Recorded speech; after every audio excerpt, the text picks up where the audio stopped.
काढला।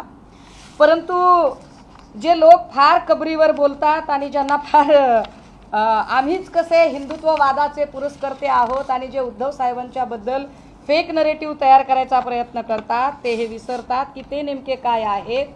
कारण नितेश राणे ज्या आपल्या सागर बंगल्यावरच्या बापाच्या आशीर्वादाने आणि बाप दिल्लीतल्या बापाच्या आशीर्वादाने बोलतात, त्यांना हे माहिती असलं पाहिजे की नितेश राणेंचे तथाकथित आजोबा किंवा ही सगळी मंडळी नेमकी कोण आहेत, की औरंगजेबाच्या या वंशजाच्या मजारीवर रंगून येथे मोदीजी का फुले वाहत आहेत, तर ह्याच्यावर ते कधीच बोलत नाहीत।